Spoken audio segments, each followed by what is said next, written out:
think we'll give a couple more minutes before we can start off the webinar. Documentation is a little bit elaborative in the United States, right? So with the It similar kind still of is. Yeah, it still is. Nothing has changed. But at least for us, I use dictation softwares and templates, so that makes my life a lot easier. Yeah, there's a great difference between the Western society in documentation and for us, right? Here we had to write. Now there are some who are changing into going into the typing into the net, but still the dictaphones haven't come here. I tried It's to use good. No, Dragon is a good software, but the trouble is, US Lavudavadu, he charges $1,500 for the dictation software, and it picks up an Indian accent very well. Right, So the Dragon software, the company, but it sells as regular software $60, but the minute you say medical, it's $1,500. The pricing, dictation softwares. Yeah, but it makes me very efficient, man. I'm like, I suck at typing, so. I think the amount of documentation, there should be some document like somewhere in between, right? I think you need to tell why you're doing what you're doing. When the US, it's more for billing. You write so much. So I think the truth is somewhere between the West and the East. Yes, that's true. All right, so we are all live now. Thank you all for joining us for this very exciting, informative session with our world expert panel members here. I welcome you all for this webinar hosted by HRDA. I'm very thankful for their support in bringing on this webinar, which is a very important session at this moment of our epidemic. So without wasting much of your weekend time, let me introduce my panel speakers. First, Dr. Adarsh. He's infectious diseases attendee or consultant in Cleveland Clinic, Ohio, USA. He's the chairman of the panel for committee which heads the COVID guidelines in US on behalf of Infectious Diseases Society of America. Welcome, Adarsh. Thank you very much for your time in joining us today. Thank you, Thati, for having me.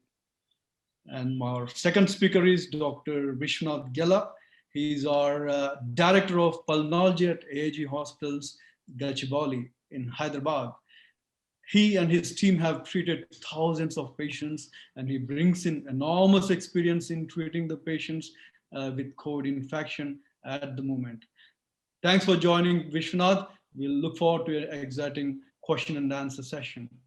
Thank you very much, Dr. Srinivas. It's the need of the session. And our third speaker is Dr. Nageshwar Bandla.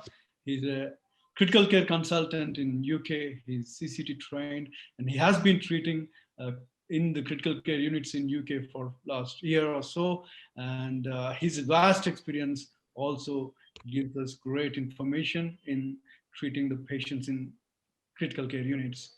You're welcome to our webinar, Dr. Nageshwar Bandla. We look forward to a great session. So, as you all know, there is a significant surge in the second wave in our country with enormous change or variation in the treatment protocols. There are a lot of information which is confusing to general people.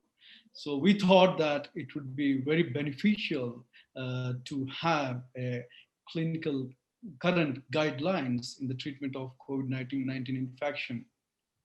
So we'll start off with our first speaker, Dr. Adarsh.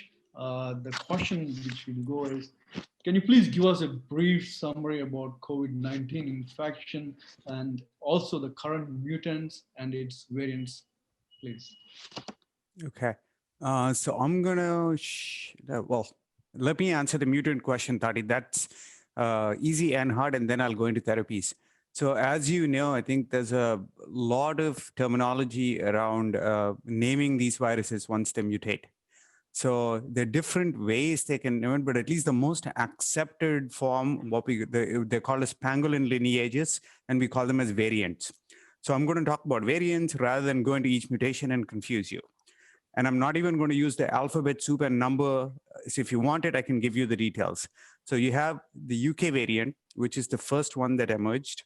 And then the variants of concern is the South African variant, and you have the Brazilian variant. There are a few variants in the US, which I'm not going to go into. You have the California as well as the New York variant. And lastly, I'll come to the Indian variants. So among these variants, the UK variant, there's enough data, it is more transmissible, right? We have that data. There's also emerging data, and I have to kudos to UK, they have tons of genomic surveillance data so we can answer these questions. We are finding that there's also probably increased severity and maybe mortality as well. It's a little controversial how to interpret the data, but that is there. So in terms of vaccine efficacy, at least for the most vaccines that are available, I think the UK variant, the vaccine should work just as fine. That is the bottom line about the UK variant. There is lesser information about the other circulating world variants. Like the South African variant also, I think, is more transmissible. Whether it actually causes more severe disease is slightly harder to interpret with the data. But we know that at least there is decreased efficacy for some of the vaccines. But I do want to say, like when you look at the Chadox vaccine or which is the, I think the Covishield in India, right? As well as the other vaccines, even though the African variant has lesser response for severe disease, I think it protects pretty well. That's what the data shows. In the Brazilian too, there's increased transmissibility, maybe severe disease. We really don't know much about vaccine efficacy. By extrapolation, it has the same genes as the South African. So maybe the vaccine efficacy might not be that great, but again, I think it protects pretty much against severe disease. So that brings us to the Indian variant, which is a little hard because genomic surveillance data is limited from India, but we still have some information. To the best of my knowledge, based on in vitro data, the efficacy against the Covaxin is fairly good. And convalescent sera testing in India, I think the paper was published in MedArchives out of Hyderabad, which showed it works okay. But this is like early preliminary in vitro data. The German publication on the Indian variant, which was interesting, which shows that maybe the mRNA vaccine Pfizer might not be that effective, right? At least, but this is one paper out of Germany that I read. And there's some hamster modeling data and other data which shows it might be more transmissible, maybe even more transmissible than the UK variant. And I think my conversation with people on the ground in India, there's like one person gets it and the whole household is getting it much, much more than the first wave. So I think it kind of jibes with that. In terms of severity, I think the severity in hamster models is a little more. Now, what is lacking is epidemiological surveillance data I'm hoping in India, they're revving up the genomic surveillance, as well as there's more clinical data. So I know that was a lengthy answer, but I'm summing up a lot of publicated and also pre-published data on the topic. Hopefully that was helpful.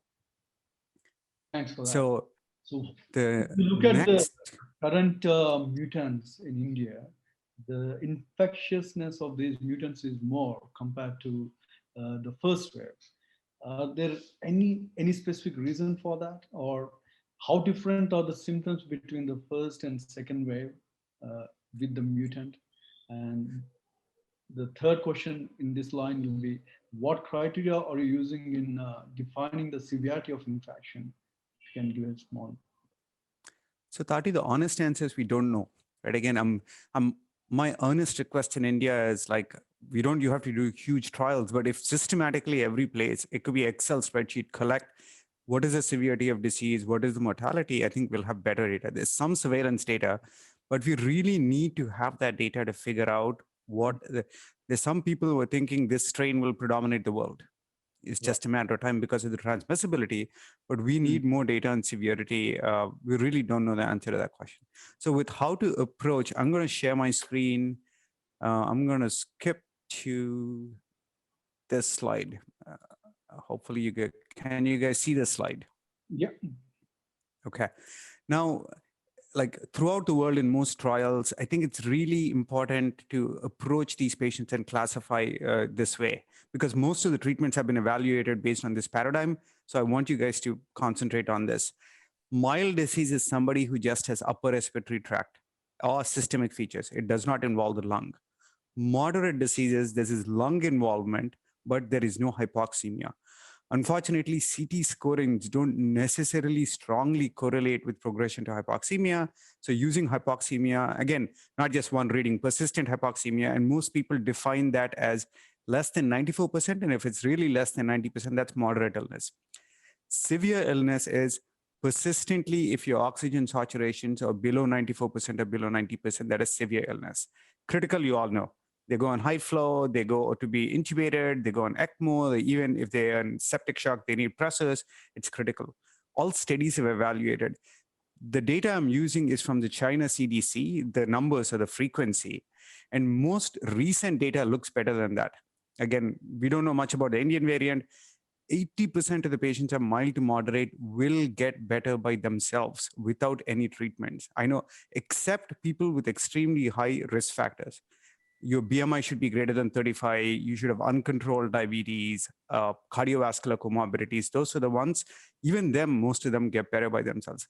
The reason I emphasize that is in the US, we were treating like 7 to 8 agents for all mild to moderate when the epidemic started. And more we see, again, the less we did, patients actually did better. So corona hai, kuch to corona might not be a good attitude, and maybe kuch mat corona might be actually a good attitude.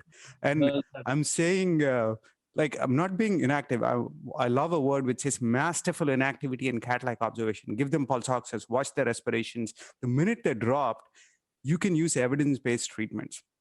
So once the patients start dropping their oxygens, antiviral drugs slightly have better effects. Because early on in the disease process, it is the viremia and the viral load within the lung that is causing the disease. But once you start progressing, later on, the virus is going on. In some patients, your body has an aberrant and excessive inflammatory response. It is the inflammation that is causing the damage. And if you look at studies which have a mortality benefit in severe to critical disease are actually anti-inflammatory. Most of the antivirals, if you look at the data, don't have a survival benefit. So what are these agents which have shown some survival? Most data on severe diseases for dexamethasone steroids. Now there's some data in a small set of critically ill patients that tocilizumab will be useful. And the latest paper that was just a preprint is even baricitinib, not in mechanically ventilated patients, but in high flow patients will have some mortality. Right. So there is a role for these anti-inflammatory agents. So that's a broad overview. And I know that I covered a lot of agents, but I think doing less early on, doing evidence-based therapy later on might be the best approach. Right. And yeah, that is true about the infodemic we have, because there have been a lot of usage of different antivirals, etc., etc. In the first wave, there was enormous use of ivermectin, azithromycin, doxy, colchicine, famotidine, etc. And majority of the studies say they are not much of use. However, still they have been used. What do you think about the current second wave? Do you think usage of them has any role? Because I see a long list of medication, any patient coming to me with a COVID mild or moderate symptoms. Do we still need to take them, or is it not worth it? So Tati, as I said, like for me, we are not dealing with Ebola, right? If you have a disease with a 90% mortality, that's majority of the time, if you look at data, and my guess is even if you look at the Indian mortality data that is available right now, I know it's underestimating. You say mortality is 1 to 2%. Worst case scenario is what? Multiplied by 10 times, it's 10%, right? 90% of people will get better. Right? So my take on it is for mild to moderate disease, you don't have to treat. Monitor them very closely. I think the reason I say that is that resources can be better used, the oxygen, the medications for people who need it the most, right? The severe patients who are hypoxemic and the ones. So once you get to severe disease, right, you're hypoxemic, early on, remdesivir does not change mortality. Maybe it'll decrease the duration of illness. Dexamethasone, if you look at the recovery and the 8 other, like only recovery ordered severe disease, and once you're hypoxemic, I think there's a decrease in mortality, 3% decrease in mortality, not great. And in critical disease, almost a 10 to 11% decrease in mortality. I hate to say, even in the recovery dex arm, close to 25 to 23% patients, despite getting dexamethasone, died. Right, so in that particular critically ill patient. So we have one drug which has a significant decrease in mortality, but not that great. And if you're not responding to dexamethasone, and if you go to critical illness, I think there is tocilizumab, one dose and that's it. If you're responding to dexamethasone, I don't think you need tocilizumab. If you're not responding to dexamethasone, if you go into high flow, I think baricitinib has some data. I can spend hours and dice and slice the data, but majority of the other agents in well-done randomized controlled trials have not shown efficacy, or you don't have trials. Observational trials, there's some data, but like hydroxychloroquine, lopinavir, famotidine, all these in observational shows a lot of mortality benefits. But when they did randomized trials, it turned out that they didn't really show any much benefit. So there's not much of benefit in the clinical usage of these medications, even though they have been enormously used. I think that is a very important point to take. And you already touched on the topic on antivirals, and you said remdesivir has a limited role in the early on when the viral replication is there. There has been a significant usage of remdesivir in India, and we have mostly heard from the news how it has been ramped up with the black marketing. So what is your message about remdesivir? How far it is really useful? And is there any particular timeline you can say in the disease process where it is useful, say from day 2 to day 3 or day 5, etc.? Can you please? It's a great question, Thati. There's only one trial which showed a modest decrease in illness of remdesivir. That is a reality, right? That's how the World Health Organization said, don't even use it. Like, so if you think that is valuable, again, that like in the US, it is thousands of dollars. I'm sure it is the same in India. Like a judgment call for the patient and you is for a drug that doesn't save lives, which decreases illness a little, is it useful? Duration of treatment, I think Act 1, the trial which looked at, when they looked at 7 to, again, 10 days is what they looked at, it was slightly better. Like any antiviral, earlier the better. Once you start dropping the oxygen saturations, I'm going to say if it's 7 to 10 days, there's no like benefit. Like in mechanically ventilated patients, once you go on high flow, if your symptom duration is 7 to 10 days, and again, that's what the data shows, it doesn't benefit. If you want to use it early on in the disease process, I'm going to say within less than 7 days or 10 days. And if you really have enough drug, and again, I would not kill myself over remdesivir. There are other drugs, like I told you, which are much more efficacious once in hypoxemia. And all these drugs did not show much of a benefit in moderate or mild disease. Again, you didn't ask me the question, maybe you're in mild to moderate disease, this data which shows that monoclonal antibodies have some effect. And we can go into that if you have another question. And slightly controversial, I can share those slides, is convalescent plasma. But there's a very small subset of high-risk patients who have a risk of progression, they will benefit from the use of these agents. I think we'll go through the plasma later on, along with the critical care issues. My next question will be, recently India has approved the Regeneron antibody cocktail. What is your take on that? How did how are the results with that in US? Yeah, so again, it's a mouthful. Basically, it's casirivimab and imdevimab, the combination of the antibodies. So they haven't published the data, but for the IDSA guidelines, we were able to get the data and analyze it. So we put it in our guidelines. So it decreases hospitalizations in severe patients. What do I mean by in high-risk patients? If your BMI is greater than 35, or if you have like really bad hypertension, cardiovascular risk factors, oncology patients who are on immunosuppressive therapies, and chronic kidney disease patients. These are the patients, if you give a dose, it'll decrease severe disease, that is hospitalizations. It didn't really show a mortality benefit that much, even though they were numerically less. It's an expensive drug. It is hard to give. It is IV. You have to get them into a facility. And the only place where I don't know how it's in India, but again, for me, where it is used is in mild to moderate disease. But once a patient has started becoming hypoxemic, there's another similar drug. They had to stop the trials because it didn't have any effect. So if you have mild to moderate disease in high-risk patients who have not progressed to hypoxemic disease, it can prevent progression, right? Wow. But once you start developing hypoxemia, especially once you're getting into an ICU, there is no role for monoclonal antibodies. Even the other ones, if they become available in India, bamlanivimab, etesevimab, that's the Eli Lilly antibody, both of them, their role is, again, stands to say a reason, right? It binds to the spike protein and prevents the binding of the virus to the ACE receptor, right? So early on in the viral infection, it'll have a role, but later on, it doesn't have a role. Right. Thanks for clarifying that. So when it comes to the antivirals and monoclonal antibodies, there is very limited role in a particular subset of patients, and the indications are very clearly defined. Is that correct? Is that what you're saying? Yes, Thati.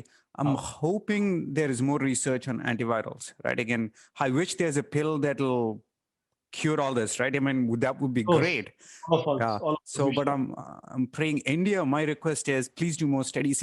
You can recruit patients on an app and just randomize them. It doesn't take a lot of effort. I'm hoping there's some effort in India for researchers out there who are listening that they'll do that. Great, we'll do that. The next question is, when you look at the inflammatory phase, the treatment changes from the antivirals. We go on to controlling the inflammation. Particularly, steroids will go on with our next speaker, but I want you to talk on the thromboprophylaxis, particularly when there is a pulmonary, I mean the lung pathology starts, where the hypoxemia starts. That's where is the issue, right? So what is the role of the thromboprophylactic agents at that stage when you start seeing hypoxemia? And what do you suggest to use, and how long they need to be taken? So that's a great question, Thati. Again, for me, from a pathophysiological reason, right? You have a hyperinflammatory, hypercoagulable state. So it stands to reason if you block inflammation, if you block clotting, things will be better. Unfortunately, life is a lot more complicated and chaotic rather than linear pathophysiological thinking. So if they looked at multiple strategies, D-dimer-based strategies and observational studies, and in Iran, they recently published a study called I think it's called the Inspiration Study. It's a multi-center study which looked at patients with severe and critical disease, and they compared normal, like any patient who's going to get prophylaxis, right? If you get there's data on low dose or normal dose and intermediate dose, right? Which is not even full dose. They didn't have a big difference in outcomes. So people will develop thrombotic complications. It is more in COVID. There's no doubt about it. But unfortunately, the simple studies, when they looked at least like you're talking about low molecular heparin molecules, and we don't have any studies on DOACs, which is the direct, like apexaban and all those things. At least in the Inspiration Study, and maybe the other studies they looked at, majority of the data right now from well-done studies shows that even though hypercoagulable states are higher, using intermediate dose is not effective. And there's some studies which even looked at high dose, and I think which did not actually show the effect. If you look at the American Society of Hematology guidelines, where they right now say use regular like prophylaxis, not a higher dose of prophylaxis. Right. Thanks for that. So I'll move on to Dr. Nageshwar Bandla. Thanks, Nag, for being with us. You have worked in critical care units in UK, and you are part of a lot of interventional societies in India as well. Please tell us, how is your experience in critical care units in UK? What protocols or guidelines you follow in getting the patients into critical care? Thank you, Thati. So this is going on to a year ago, ever since January 2020. If you look at, possibly starting from the big panic in Italy, and before that it was only in China. So the big panic started in Italy and then crossed over to the rest of the Europe. So, like everywhere else, the critical care community was in a complete state of panic, anxiety, fear, and everybody thought that the critical care resources are going to be exhausted in no time. Ventilator is going to be the solution for all this problem, and vacuum cleaner makers like Dyson, car makers like Tesla, everybody started making ventilators. So this was a problem that critical care community has never faced before. So there is no set guideline. This was this came like a tsunami to the critical care community. No set guideline, And then when it hit us, we thought, okay, well, a simple solution. We are all experts in managing ARDS. We do this day in, day out, and we will do the same.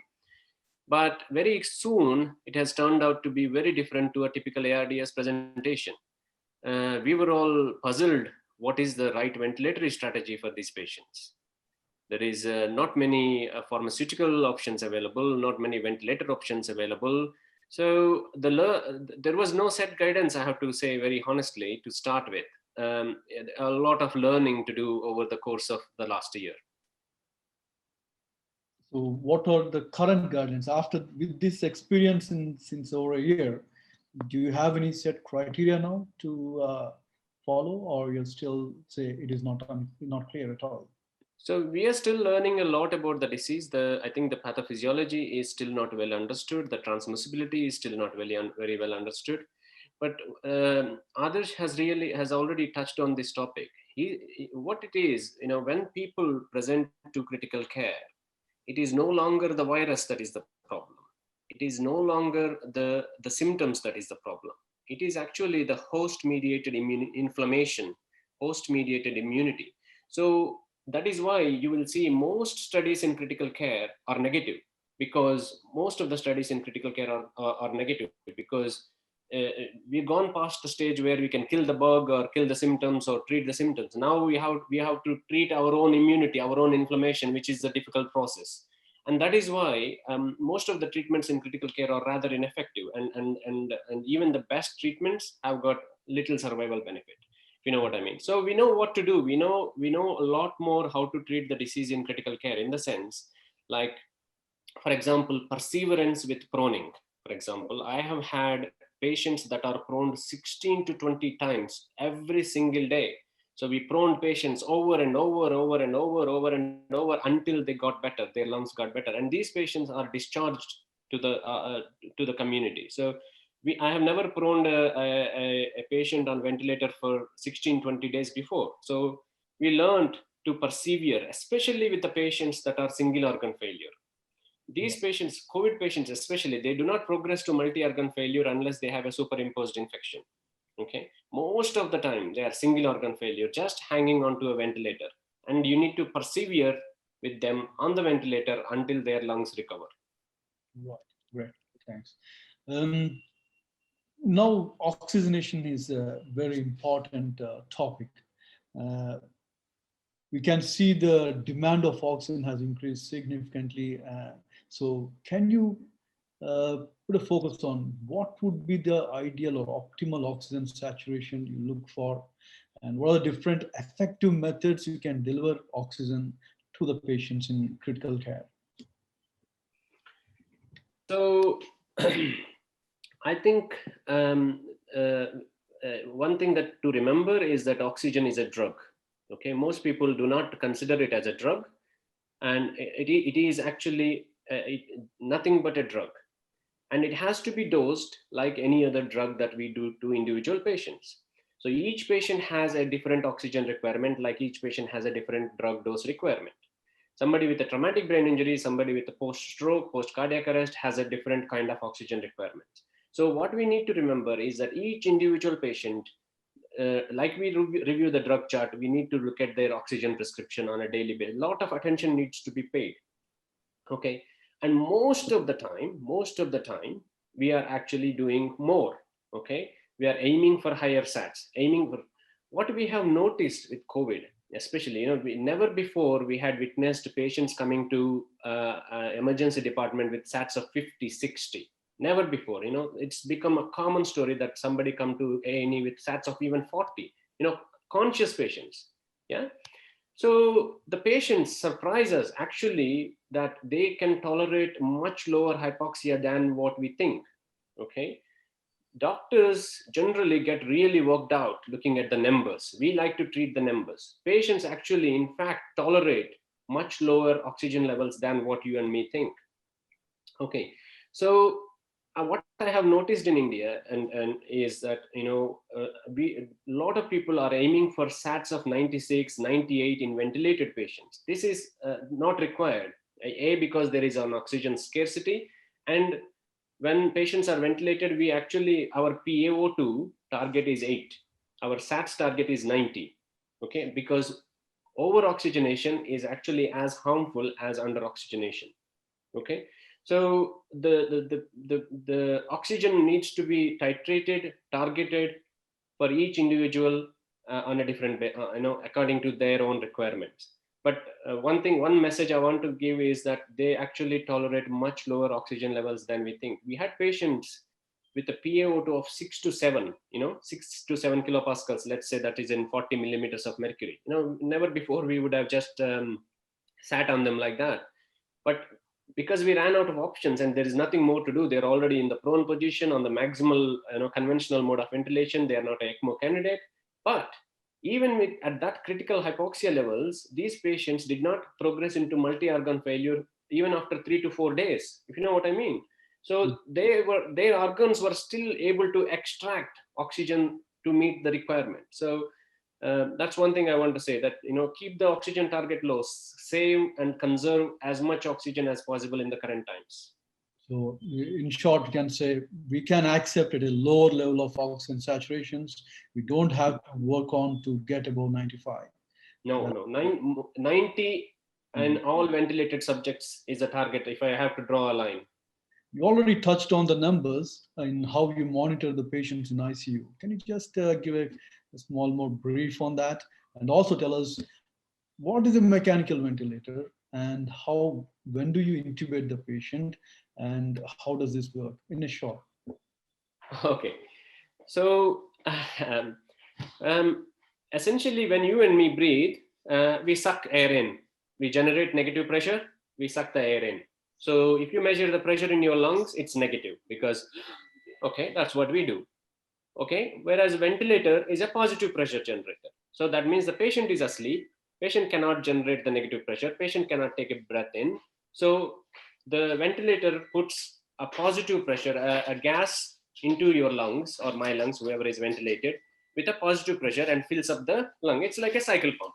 Okay, so that's essentially what is a mechanical ventilator. That's what it does. But it's, in terms of actual physiology, it is completely different, because when you are breathing in, if you are doing it yourself, it's a negative pressure, whereas if the machine is doing for you, it's a positive pressure. And the positive pressure when the lungs are very stiff, like in COVID, when the lungs are injured, damaged because of the disease, the lungs are very stiff and it can actually require quite high pressures. And that is where the whole problem lies, because you're trying to do something good, but you can actually do a lot of harm to the lungs with this positive pressure. That's what the doctors have to be careful. Sorry, what's the other question? Other part of the question? When do you do the intubation? Okay. I think that has been the biggest dilemma of the critical care community, whether to intubate or not, and when to intubate or not. It was very clear in our minds before we faced COVID, I have to say. But with COVID, as I said earlier, ventilators seem to be the solution for the whole problem right at the beginning. And very, very soon we have realized that, oh my God, ventilator is actually doing more harm than benefit here.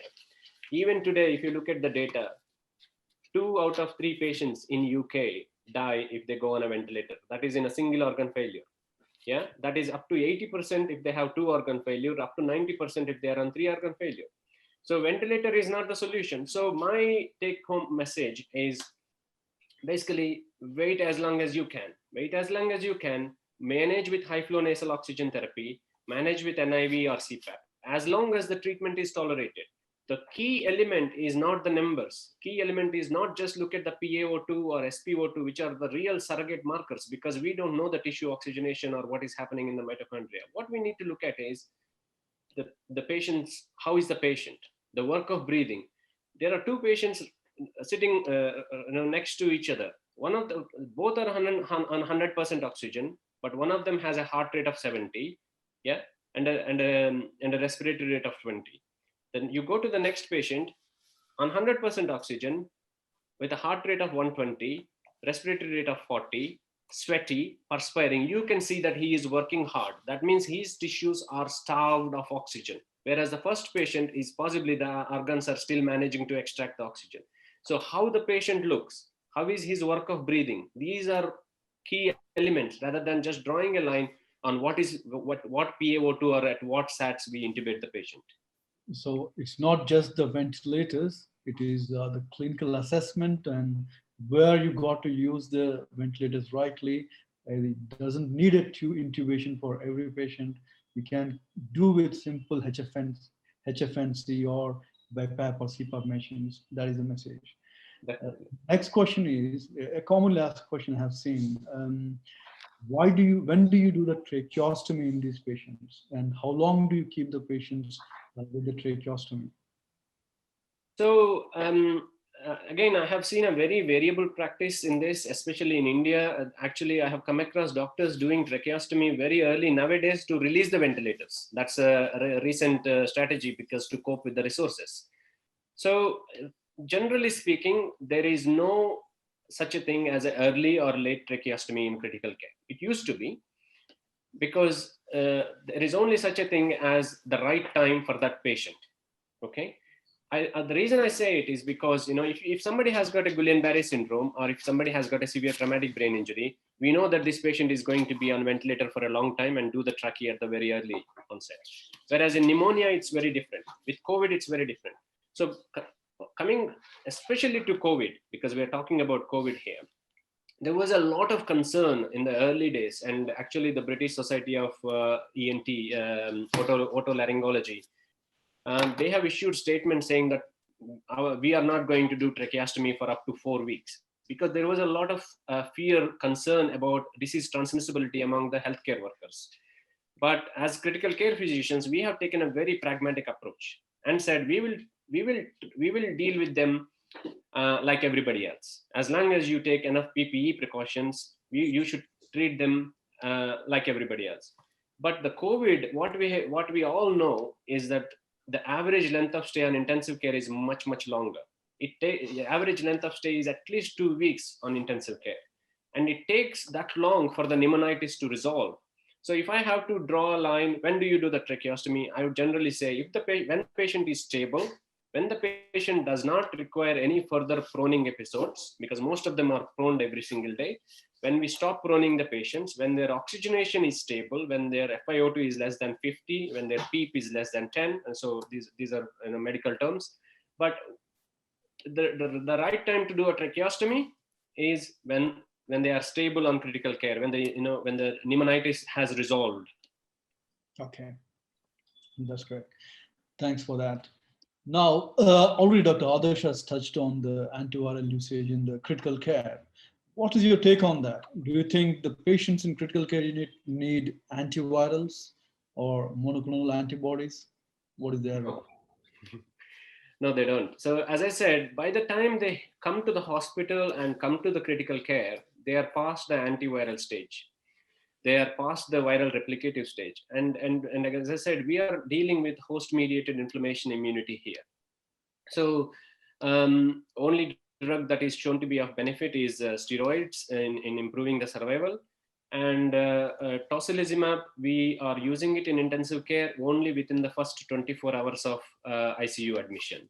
Okay, and that's one dose. One big caution about tocilizumab, especially in India, the UK is different, the Europe is different.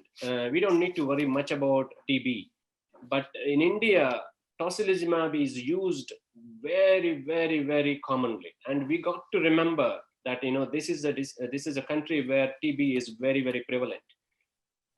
So I'm very worried about this because we are using very, very powerful immunosuppressants without doing any workup. If we have to do start tocilizumab in critical care in my unit, we have to check the hepatitis, HIV, all the status, and then commence the prescription. So I would like to caution again about the use of tocilizumab. So there's a limited role for that. Not that every patient in critical care unit doesn't need tocilizumab. No. Very limited. Only within the first 24 hours of ICU admission and a very selective group of patients. Okay. Another Thati, I think that's the more important thing. I forgot to mention what Nag said. All the studies show delayed use is not effective, right? The first 24 hours of critical illness becomes important. Okay. The final question for you, Nag. the plasma transfusion, plasma therapy is very famous. We keep seeing in lot of groups asking for plasma donation and patient needs plasma. But when you look at all the studies, none of the studies say it has any beneficial role. What is your experience in UK with the plasma, and what do you think its usage is going to be like? Again, it's not for critical care usage. The reason I say it is, whatever little benefit that has been shown with plasma therapy is within actually 3 days of symptom onset. That is when you would need antibodies. By day 7 or so, your body is actually making up the antibodies. Your IgG levels are up by day 7 and going into the second week. So, and that is precisely why, if you understand the actual, physiology, you would see why these treatments would not work in critically ill patients. So, so plasma therapy we have used only as part of research, as part of the studies, but we have not used it as a standard treatment. And so far, no study has shown that plasma therapy is useful in critically ill patients. That's great. Thanks for that. Adarsh, do you agree with that? Pretty much. I think I'm going to share my screen. For me, I think data speaks louder than words. Hopefully you guys can see it. I'm going to go down to, this is can you guys see this? Yeah. Yeah. So these are 10 studies that we pooled, and these are severe patients, critically ill patients. We have thousands of patient data. As you can see, the diamond and the forest plot crosses 1 to show that plasma therapy is not really effective when it comes to, as Nag said, once you at 7 days or 10 days of treatment, I think theoretically, but even you have data which shows that it doesn't work. The only place where it can probably, and this is, I don't know if you guys can see an evidence profile, is like in patients, this is a study where they looked at patients who are at high risk again, older patients in nursing homes. And not because mild and moderate, everybody's going to get better. If you give it very early on, and the idea is high titer plasma, right? You should have high neutralizing antibody titers. Maybe it is beneficial, but your confidence intervals are wide. And I think we need more studies before concluding. So once you're hypoxemic, I don't think there's no role. Is there a role for high titer plasma in early high-risk patients? There's one study which shows some promise, but I still think we need more data. Thanks for sharing the data, Adarsh. So now we have heard from the UK and US experience. Now we'll move on to Dr. Vishwanath Gella, who is doing great work in Hyderabad at AIG Hospital with his team. Thanks, Vishwanath, for joining us. So we'll go straight into the questions. You have been treating a lot of our patients in here. Please share your experience in mild to moderate disease. We'll go into the critical care later. How are you managing the patients at home? What protocol are you following in treating these patients? So, thank you very much for conducting these sessions, and we've heard great things from Dr. Nag and Dr. Adarsh actually. So coming to the treatment of the mild disease, so most of the times these mild cases are treated home. Reassurance is the most important thing actually. So there is a lot of panic as soon as they turn RT-PCR positive. They'll start doctor shopping. They'll get a CT scan done. They'll get all the blood tests done. So the most important thing is that reassuring them and then telling them that in a mild disease there is nothing much to be done except the symptomatic treatment, because there's a lot of literature. None of these drugs have been shown to have any kind of benefit in mild diseases. In our practice, generally what we are doing is we are using ivermectin, but again, all the randomized control studies which have been published recently in JAMA, some of the observational data and everything have shown no mortality benefit or no significant benefit in COPD patients. But there was some observational studies and like some meta-analysis which included some studies which are not even published, included ivermectin, and even in our guidelines, national guidelines, AIMS guidelines, actually ivermectin is one option which has been indicated, especially for people with age more than 65 years and cardiovascular illness and any other comorbid conditions. So I use ivermectin in my practice, but again, I will say that the evidence is very, very weak for ivermectin. And the most important thing I want to tell in the treatment of mild disease is do not start steroids from day one. So I'll tell all my patients that you take ivermectin, you take anything else, don't take steroids. That is the only thing I'll tell my patients, because there has been rampant use of steroids from day one. Some groups have been propagating the use of steroids from the day one, saying that if you start using the steroids from day one, your chances of hospitalization, chances of severe disease come down. But that is not true. We have seen in a recovery trial that when steroids were used in patients who did not have hypoxemia, there was a trend towards increased mortality, and also there was a trend towards increased complications. Our clinical experience also says the same thing. So all the patients from the day one, they get started on steroids. By day 6, day 7, or day 8, they come with increase in the infiltrates, hypoxemia, and then severe illness. Yeah. Steroids were so basically it's causing an increase in the viral pneumonitis process. In the first week, we should allow the innate immunity to take care of the virus actually, so that it does not cause viral pneumonitis. And it's well known that the virus is the one which is triggering the inflammatory response, aberrant inflammatory response in the human body. So I tell my patients that if you take some treatment or not, take paracetamol, symptomatic treatment, and do not take steroids. The first thing I'll tell my patient is somebody calls me, I tell do not take steroids. That's a great message, Vishwanath. It's straight and clear. So never start the steroids early on in the disease process. And that steroid usage, we'll talk about that in next minute. Is there any treatment change in the treatment protocol? Because we are seeing a lot of patients with RT-PCR negative in the current second wave of surge.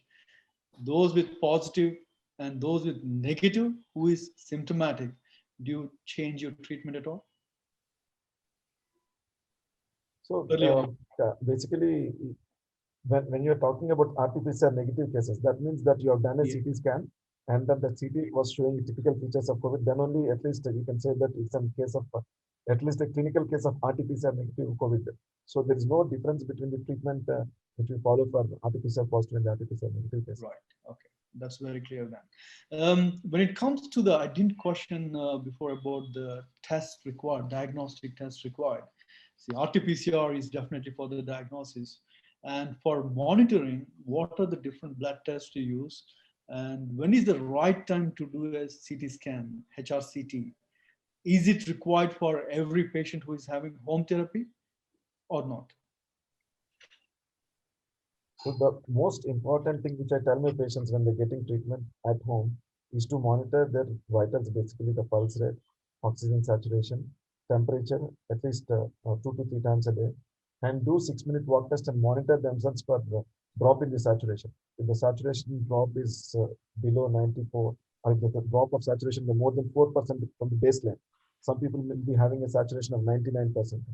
And they may drop to like 95%. That is also can be considered a significant desaturation. So saturation less than 94 at rest, or a saturation drop by more than 4% during exertion.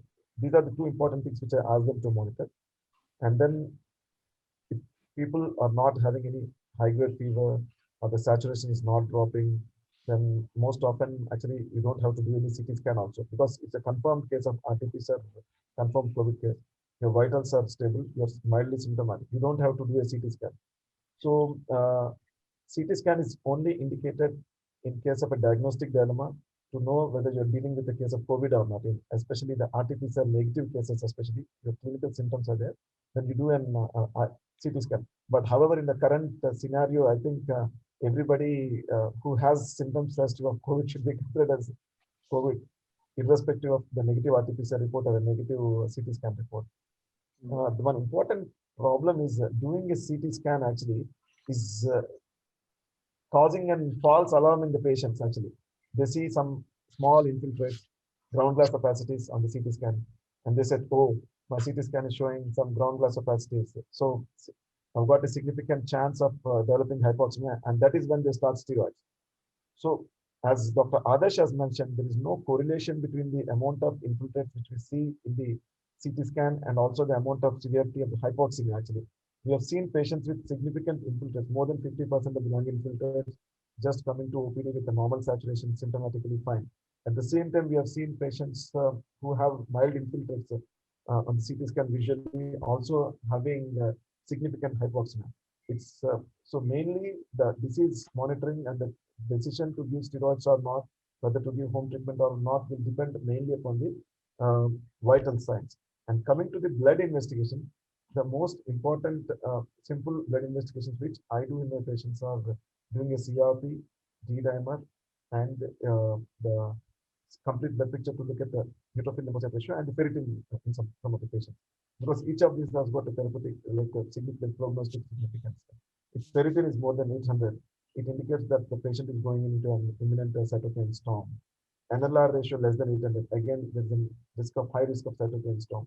So all these things, CRP more than 40 to 50. So here we use a stepwise kind of management, right? So initially, if the patient has only mild symptoms, you don't have to do any CT scan either.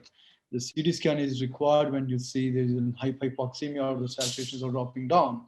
So the most important thing to do when you are at home management is to monitor your saturation levels, and a 6-minute walk test. That is a really good test. Can you please tell for the viewers benefit, how do you do that?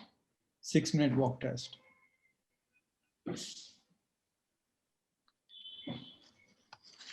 So ideally, this 6-minute walk test has been very well validated in pulmonary arterial hypertension and interstitial lung disease. So we do it on a 30-meter walk stretch actually. So we keep 2 poles and then we ask the patient to walk between these 2 points, 30 which are 30 meters apart, and we count the number of labs covered by the patient in 6 minutes duration. We monitor the baseline vitals, heart rate, saturation, blood pressure, and then again at the end of the 6-minute walk test, we monitor the heart rate, BP, and saturation. That is how we do the test in the hospital test setting. However, in home setting, what we are telling the patients, because sometimes they cannot find the 30-meter stretch available for them at home, we ask the patient to walk at the regular pace for 6 minutes, check the 6-minute walk test vitals, and also check the post 6-minute walk test vitals. Basically, the heart rate and the saturation are the ones which we are going to check basically. And then if there is a significant tachycardia, more than heart rate more than 100 or so, and then significant increase in the heart rate, that means that basically the body is decompensating. And if you have a saturation drop by more than 4% from the baseline, or if the saturation is dropping below 94%.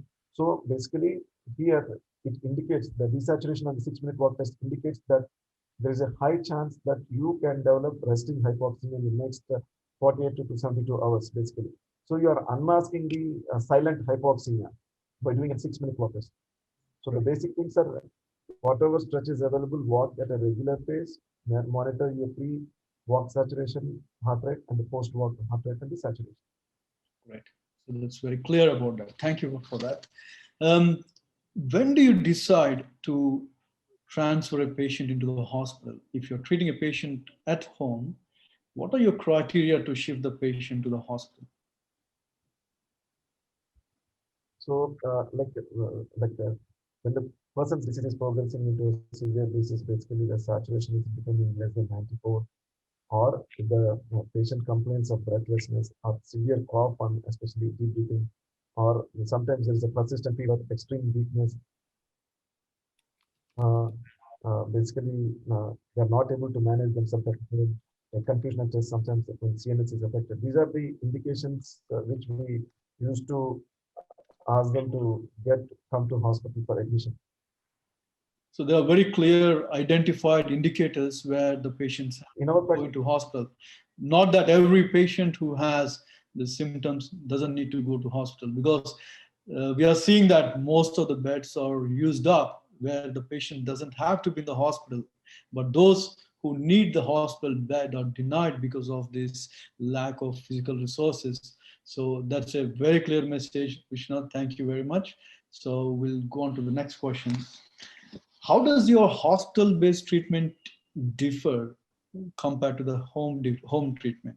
Because a lot of the patients are being offered outpatient injections like remdesivir currently in Hyderabad that we are seeing. Does it really require, or is this something which can be done in the hospital only? Can you please give a idea about it? So we are asking the patients to get admitted as I tell you, especially when there is a persistent high-grade fever, or especially basically the hypoxemia, saturation rate of 94%. Okay. So when there is fever without hypoxemia, only persistent fever more than 3 days, and then high-grade fever, not able to manage, extreme weakness. This is the situation in which we are using remdesivir. And as mentioned by Dr. Adarsh in the ACT trial also, they have shown that there is a decrease in the duration of the symptoms. So especially in the early viremic phase, within the 7 to 10 days, we look up to 10 days also, but especially so more important in the first 1 week. When we are having fever not responding to paracetamol, this is the time we are giving remdesivir because there is nothing to offer, especially this. I don't offer steroids to my patients, especially for persistent fever without hypoxemia. So first remdesivir, and then if there is fever with hypoxemia, obviously then into the standard guidelines we use remdesivir plus steroid. So all the other patients, I don't ask them to get admitted at all. It is only indications. So remdesivir and steroids are the two important things which will be different in the inpatient practice compared to the outpatient practice. Right, that's great. So we are all the three speakers really clearly agreed that early on you don't have to use the steroids, and you clearly said that the usage of steroids should be as an inpatient when the hypoxemia is getting severe. So any other indications for the steroid use, and what steroids are you using, and how long do you prefer to use the steroids?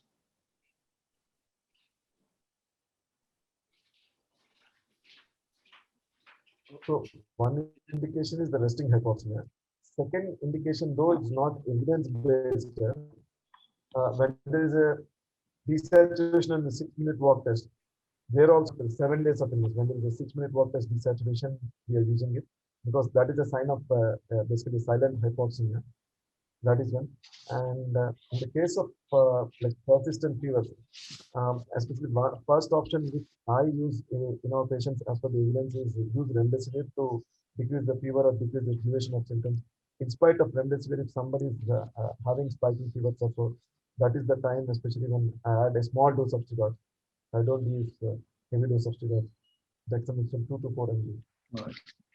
Even that is not evidence-based. Using dexamethasone for fever, but is out of desperation and whatever clinical need for the patients who are having persistent fever in spite of remdesivir. Right. Okay. Now, antibiotics also very commonly used in our country. Is there any role for antibiotics in treating a patient with COVID-19 infection? There is no role for any of the antibiotics in the COVID-19. Actually, in fact, the data says that the secondary bacterial infections are very, very uncommon in COVID-19. So we are not using like prophylactic antibiotics in any of our patients with fever. Only when there is an atypical picture of some kind of bacterial pneumonia as well when we do a CT scan. That is the time we also use IV antibiotics along with remdesivir in febrile patients. Otherwise, we are not using IV antibiotics regularly. Right. Okay. And what are your criteria to transfer a patient from the ward into the ICU?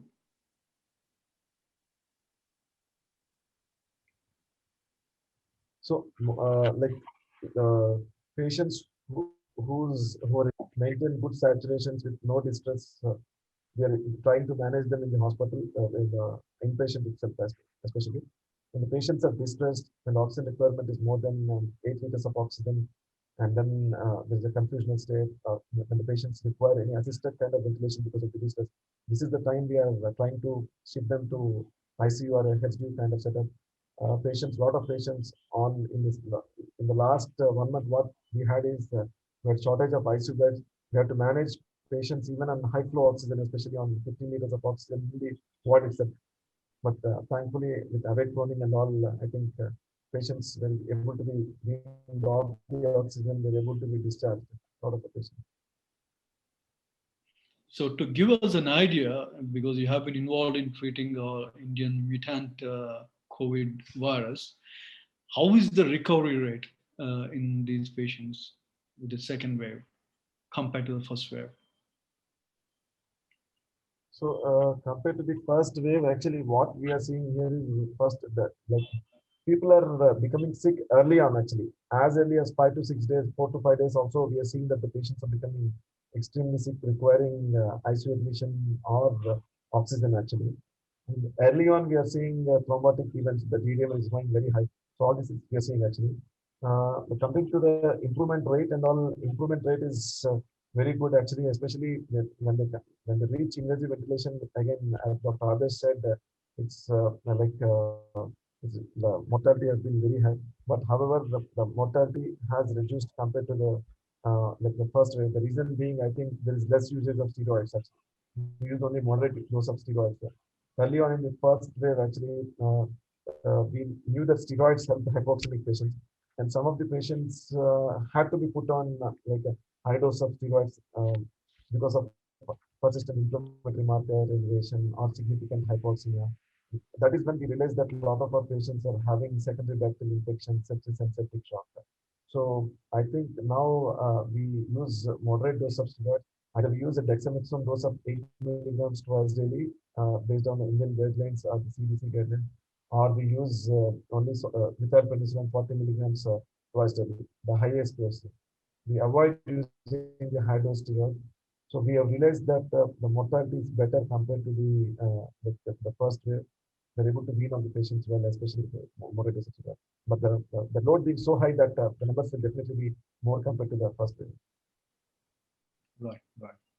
But anyway, it's a good news that the recovery is better. That is very clearly shown, right, compared to what it was before, because we have a better idea of how to treat the condition now. So coming to for all the panel, we'll discuss the panel. What do you suggest as a best treatment protocol in COVID infection as a home-based treatment with the available evidence now? Adarsh? Okay. So first thing, Thati, we have to make sure that they have COVID and it's not pseudo COVID and panic COVID. I hate to say that. And once you confirm the diagnosis, again, monitoring, have a pulse ox, right? Again, for me, and monitor your symptoms, that becomes important. If you are low risk, right? You're less than 65, doesn't have any cardiovascular morbidities, no obesity, just monitor. Nothing else to do. Right? If you have risk factors, that becomes a judgment call. Even those with risk factors are going to do well. Majority will do well. There's very minimal benefit that monoclonal antibodies can benefit. But again, which patient would I choose? I have a hematological malignancy patient who's severely immunocompromised, has multiple cardiovascular comorbidities, and has obesity, right? Maybe that is the one patient that might benefit from monoclonal antibodies. Otherwise, watch him, monitor them as long as it is mild to moderate. My humble opinions, steroids may be actually harmful based on the recovery. All the other ivermectin, antibiotics, favipiravir, and all that, we really don't have significant data, especially in the low-risk patients, right? Again, so I wouldn't do anything. For the patient who's severe, whose oxygen saturations are persistently dropping, say, less than 90%. Again, in India, you're filled with capacity. You might even have to manage them at home. I'll lead to Nag to answer about how to manage the oxygens. But even there, I think if you can start DEX at a lower dose, like 6 mgs, and again, the duration doesn't have to be long, 6 to 10 days in any of these patients, there might be a role of preventing mortality in persistently hypoxemic patients, right? Once you actually get admitted to a hospital even with hypoxemia, is there a role for remdesivir? If you think you want the symptoms to get better and the patient can afford it and you can afford it, there's a role for remdesivir as well. But again, if you can give it, it's not the end of the world. This doesn't change mortality, it doesn't change progression of mechanical ventilation or any significant severity. So don't feel bad that you're not able to give a patient remdesivir. Dex is worth pennies at lower doses, at short durations. It's fairly well tolerated in hypoxemic patients, whether they're in a hospital or at home. Once you admit them and they're not getting better, clinically and hypoxemia, not talking about CRPs, not talking about fevers, not talking about labs, and you transfer them to critical care and they're on high flow and not responding for 24 hours, maybe baricitinib.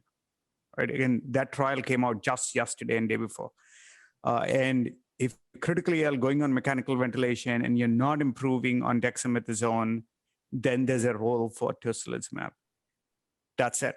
And again, for me, as much as I hate to say, even if you look at outcomes like in the US, and if you look at upfront, when we did all these interventions, we're aggressive with mechanical ventilation, our mortality was like 30% or higher in critically ill patients, right? Or even 40. Once we started doing less, our mortality is almost like 10% or something. Again, I want to be very cautious. I'm looking at temporal epidemiological correlations, but in a viral illness, if you support and use proven therapies, I think patients will actually probably get better more than doing more or being very aggressive. Yeah, I know that's a lot of information, but at least that's my approach. Great, thanks for that. Do you agree, Nag, or do you want to add anything to what Adarsh has said? Yeah, I totally agree. You know, my favorite saying is the most difficult thing to do is doing nothing. So it's the fat man's first rule in the house of God: do nothing. So 90%, I think, as a medical community, big responsibility on our shoulders to allay the fear and anxiety of the common man and avoid unnecessary hospital admissions and unnecessary treatment as much as we can, especially in a resource scarce environment. Most of the resources are consumed by the people who don't need it. Okay, that is the biggest problem. If we can address that issue, there is enough resource in the country that the actual sick people need. So 80-90% people don't need any treatment. You just have to sit at home and not panic. I personally had COVID. I had the worst fever of my life for 5 days at a stretch. Okay, I only took paracetamol when the fever was too troublesome. I didn't even take it paracetamol 4 times a day. It was when it was really causing me some trouble. So I think that is what people get really worked up if they have high fever for 2 to 3 days together, and they run to the nearest doctor, and the nearest doctor prescribes whatever is available. That is a big problem. I think a big responsibility, especially in the current circumstances, to make sure that we use the resources properly. Right. Thank you. Vishwanath, I can understand the trouble you might have faced in treating in India. If you are not intervening, if you are inactive in India, it means you are not treating the patient. How did you address this, and what are the challenges you faced in treating this group of patients?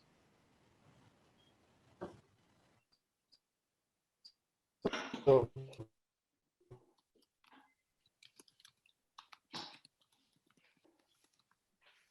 I have always told my patients that less is more in COVID, especially multivitamins, maybe ivermectin, no steroids. I'll write in bold letters that no steroids at all. I tell them that, see, the harms of taking steroids in the first week especially. And most often, because there are some multivitamins, they feel that they're getting something especially, and they feel happy with that. So there won't be any problem of acceptance of the prescription, because if you don't write anything, that is the time when people get worked up saying that the doctor has not written anything, but your prescription contains all the vitamins. Don't worry, no worry. Okay. So vitamins, so that ones which do not harm, I do not bother about them actually. So the ones which harm should not be used. That's what I believe in actually. So Dr. Adarsh, I have a question for you. So what are the indications for use of steroid in your practice other than hypoxemia? So you told, I think that there was some disconnection issue actually. So do you use it for persistent fever, especially the dexamethasone, and how early do you use it? No, I don't. And again, for me, like Nag said, I had, Vishwanath, I had COVID too. I was febrile for like 7 to 10 days. I recovered. And again, I don't want to use anecdotes. So initially we were throwing everything, right? I'm not kidding. Like, so we used like 10 drugs, outpatient, inpatient, like you guys did early in the pandemic. Then I used to pat myself on my back. Every time the fever came down, I thought, oh, it is the whatever drug I gave. When I went back and actually plotted the graphs, they started coming down even before I started giving any medication. So my bias was wrong. And then we started conservatively, if they're not hypoxemic, to treat a fever, to treat a CRP or nothing, I've given nothing. And guess what? You will have a fever, you'll have an elevated CRP, you'll have elevated D-dimers, but they all will come down at day 10, day 14, right?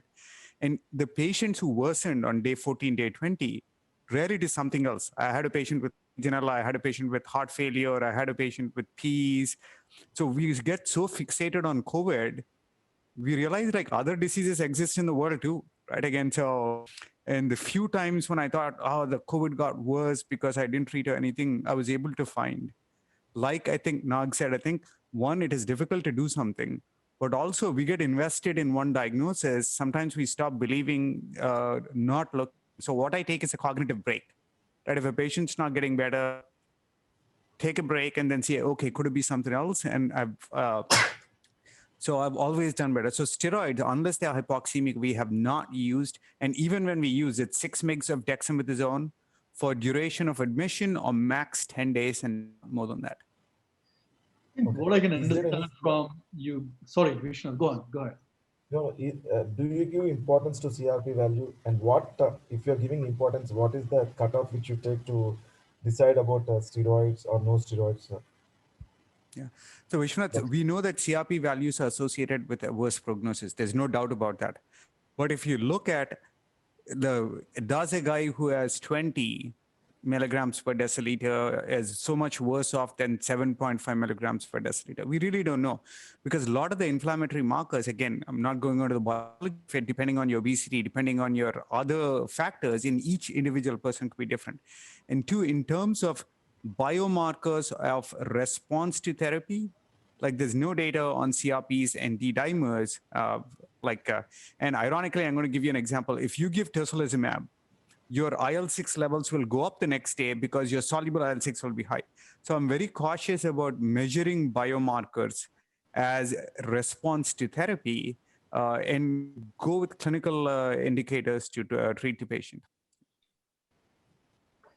Right. I mean, see, in India, So if even you if are the looking CRP at is more the than 50, city, 60. if you are looking at the cities, we have all the facilities to get the CT scan, to get the blood test, the biomarkers, etc., etc. One of our good friends' question is, in the peripheries, particularly in the villages, far out from the cities, where there is no facility to do a CT scan or doing the biomarkers, what are your clinical markers which will help you in understanding whether the patient is in cytokine storm, and how would you evaluate that further? So Thati, if nobody wants to take it, I'll take a stab.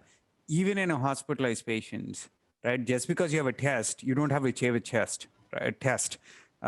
Again, don't treat the CAT scan, don't treat the CRP level, like treat the patient. So that is much more easier in the, measure your oxygen sats, ask the patient, like, are you having trouble breathing, correct?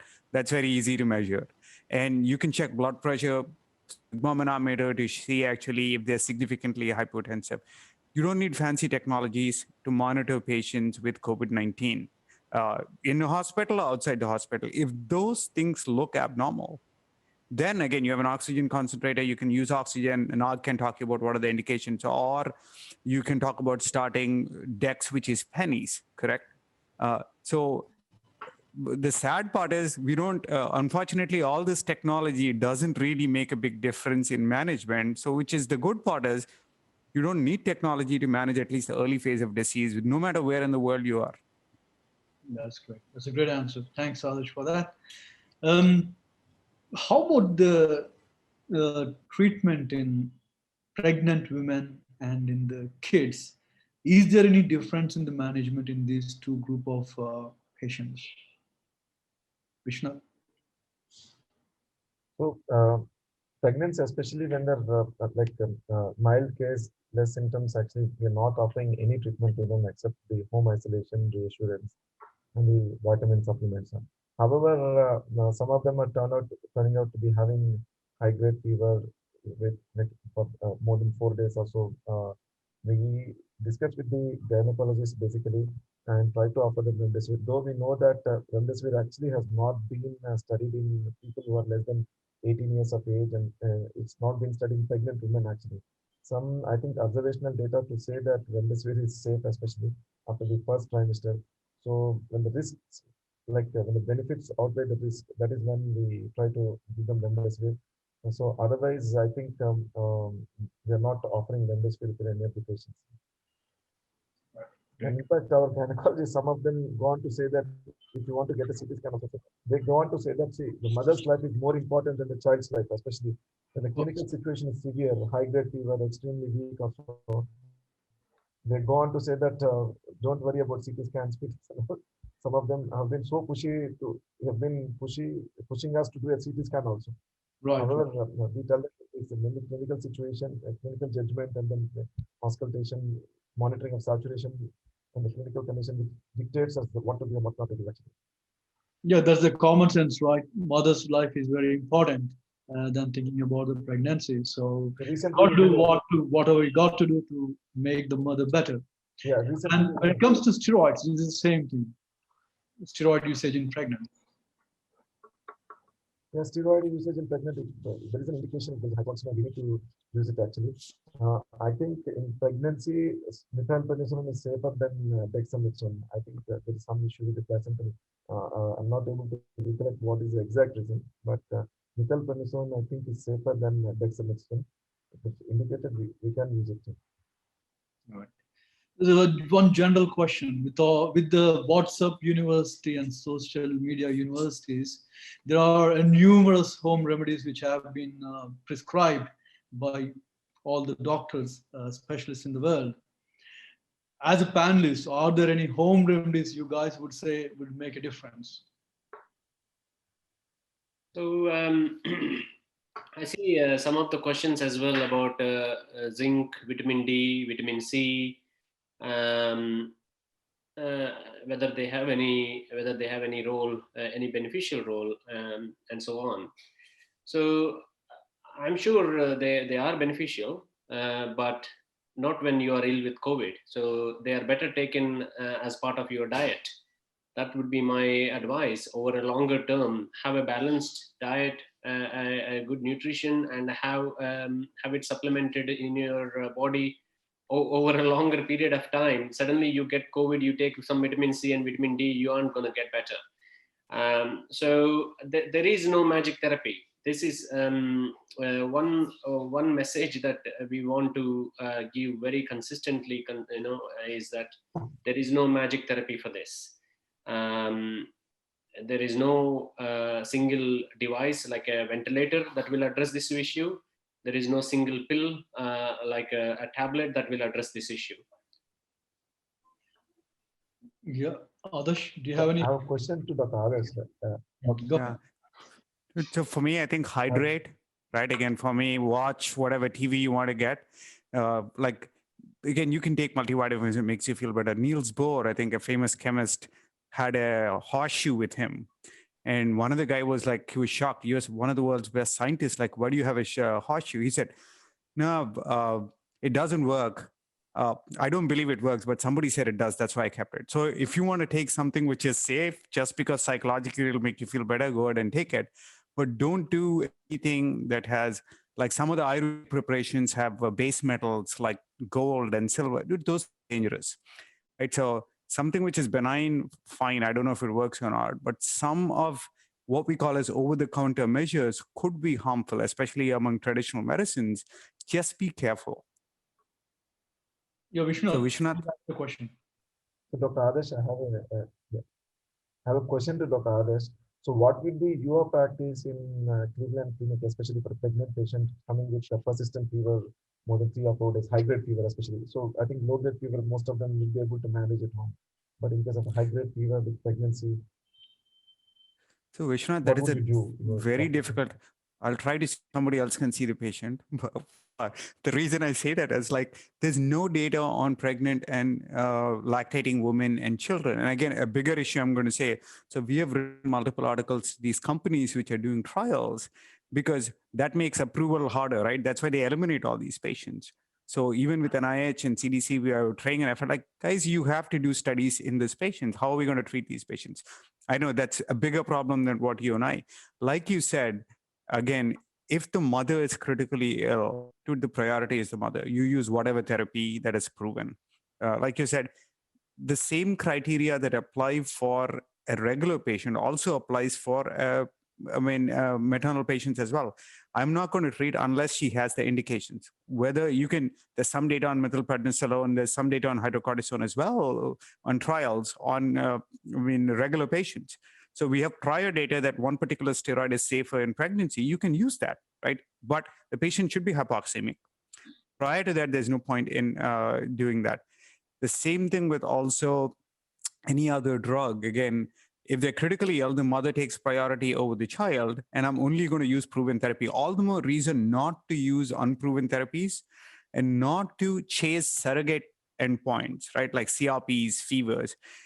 By and large, if you look at the data, maternal outcomes in patients who have SARS-CoV-2 have been good, right? Maternal-fetal outcomes, again, yes, there are reports of the fetus getting it, there are reports of bad outcomes, but as a percentage of the number of pregnant women who got SARS-CoV-2, that is extremely rare. I think it's important to reassure the mother and the family, right? Saying that, majority of women who get, you might feel it sucks, you might have fever, you might have fatigue, you might be concerned about your baby, but most of them do okay. And then treat as based on hypoxemia and based on assessment of clinical disease, not on base of fevers and not on based on CRPs or anything else. That's a great assurance, Adarsh. I think everybody agrees that the clinical assessment, clinical monitoring is the most important thing. It's not just the numbers. It is the fear factor, I think, which is need to be addressed first. That reassurance makes a big difference. So one of the questions now is, see, there's a sudden spike in the requirement of oxygen concentrators. And there's a high demand, and you can see how it has been gone up in the market. Now, what do you think? How does they work actually? Do they really do the job? Are they required in home treatment? Any benefit at all? Now you're muted. Yeah. See, people are doing it because they are looking for every avenue. Now, oxygen concentrator, as the name suggests, it just is a concentrator. It has a liquid zeolite which absorbs the nitrogen from the room air and enriches the air with a higher oxygen. So we have never used oxygen concentrator in a hospital setting. Oxygen concentrators are predominantly meant for community setting, because when the respiratory physicians discharge patients home, especially the patients with long-term COPD and bronchitis, they are given home oxygen therapy with the oxygen concentrators, with a lot of precautions. One thing people got to remember is that now you have an oxygen cylinder at home and an oxygen concentrator at home. Make sure that nobody is smoking.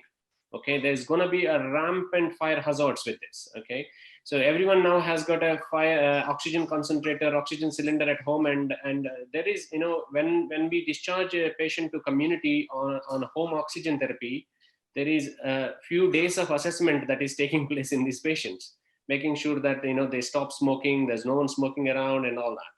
So oxygen concentrator, one thing you have to remember is what is the flow rate and what is the percentage of oxygen that is delivered. In the current climate, I see a big need for it, because obviously the hospitals have run out of piped oxygen or the wall oxygen. So what you have to remember is what is the flow rate and what is the percentage of oxygen that is. As most oxygen concentrators flow rate goes up, the percentage of oxygen delivered goes down. So if you are achieving 5 liters of oxygen, some of the makes that I have come across are only giving about 30% at 5 liters, which is actually very close to your breathing room air. So you got to be looking at what is the percentage of oxygen that is delivered at reasonable flows, like 5 to 10 liters per minute. It is only going to address mild to moderate illness. Once they go beyond the mild to moderate illness, they need to be hospitalized and they need to be on a much higher flows of oxygen. So there is but the current need is in addressing the people at this level, with people with the mild to moderate illness. Thank you, Nag, for that.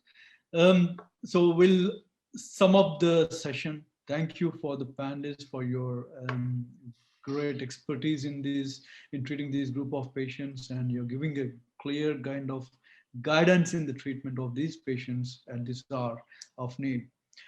And finally, to sum up, Vishnath, can you please tell us what do you take from this discussion and how you're going to implement in your practice? Would it change your practice? There's been a great session actually. So it's great to listen from Dr. Adarsh and Dr. Nageshwar actually. For the mild disease, I would like to sum up that the treatment is mainly symptom-based management, and monitoring plays the most important role in the understanding whether it is going into a severe disease or not. Pulse, saturation, and temperature, and 6-minute walk test. These are the things to be monitored. Most often, symptomatic treatment, multivitamin supplement, everything has been actually mainly for a placebo effect, for this kind of satisfactory effect for the patients. And I think monitoring will play a crucial role. And remdesivir, especially when the febrile patient, we have had a good experience with remdesivir, especially when in our setting, actually, remdesivir is cheaper compared to United States setting, actually. And I think the Metro has bought the remdesivir first. It costs around 5,000, I think 4,500. So now a lot of the generics have come in remdesivir. It costs as less as 2,000 also, actually. For a lot of our febrile patients, it has helped us actually. They feel much better the moment we start remdesivir.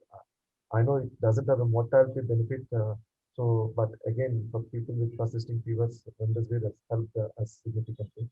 And I think with the recent approval of the antibody cocktail, we are able to use that actually. So this is to some of the treatment on the outpatient basis at home, as well as the inpatient treatment that during the hospitalization. Steroids only when there is hypoxemia, especially, or excessive desaturation. Do not use steroids, especially because of persisting fever, or because you have got some mild infiltrate from the CT scan, or because your CRP is 18, 20 or so. People get a CRP and get a CT scan and say that, oh, my CRP is high. They don't understand that CRP is a marker of inflammation. It can get elevated in any kind of inflammation. We have seen that CRP gets elevated in a lot of previous bacterial infections. Any kind of, even if there's simple injury to the hand, it can rise actually. So don't chase the CRP, don't chase your CT scan reports and start steroids. It's mainly the symptom-based treatment and the oxygenation, hypoxemia, which decides whether you get steroids or not. Thank you, Vishwanath, for that. Adarsh, any final words for the participants, please? I'm going to share one slide, Thati, hopefully. Let's see if I can share it. Okay, hopefully I can say. Dr. Adarsh, yeah. why is that So, like the group of fish? Say it again. Oh, hope you guys can hear me. Again, we are concentrating so much on the pandemic, but I think that's the tip of the iceberg. I think the panic epidemic and infodemic, I think, is important.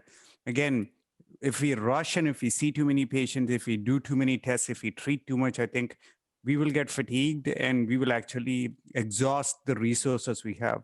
So being honest with ourselves, again, compassion without knowledge, I think, doesn't necessarily result in good for patients or ourselves. So I think we have to take a deep breath, keep calm, be rational, ask ourselves what is really the evidence for what we are doing, and I think we'll do a better job. I think that's great. Thank you. Vishwanath, you have a question for Adarsh? No, Sure. I was asking him as to, like in United States, actually, there has been a group who has been really pushing the early use of steroids. So, generally, in United States, actually, the strict like the guidelines, and then as recommendation as to when to use steroids, and then I think even the insurance does not allow them. Why is it that in the outpatient practice, actually, a lot of people are getting steroids? In India, I understand there is no regulation actually. Yeah, Vishwanath, humans are humans, right? Whether they're in the US or whether they're in India, there will be panic. There will be infodemics, there are misinformation. Even in the US, there's a huge lobby for ivermectin, for steroids, for plasmapheresis, for all kinds of therapies which are unproven or disproven, to the point that patients are even taking it to court. So again, that's the reason I said, inshan hamesha josh mein hosh kho baita hai. Right? Again, whether you are a physician, whether you're a politician, or whether you're a patient, we all have to say, again, it sucks that we are in the middle of a pandemic. But most, again, even if the mortality is 1% or 10%, majority of them will do okay. And I think the less we do, less we'll have PTSD, as somebody in the chat said. And I think the better we'll be able to take care of it. So like the US is not immune to India, even though the resources might be more over here. Like the same biases exist. I think we can reduce a significant amount of mortality in India if we stop using steroids. That's what I feel actually. A lot of it has been because of early use of steroids. And then they say they come back at 7th or 8th with hypoxemia. Some of them really progress to severe hypoxemia.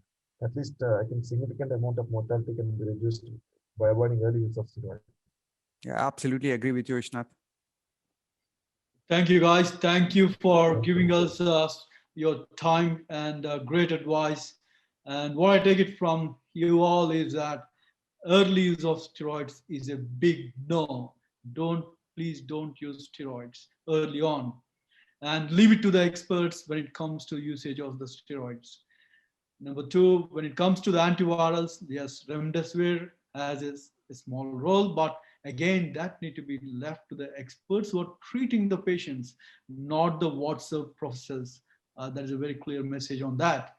And intensive care units, use of tocilizumab, again, there's a very small subset of patients who need that.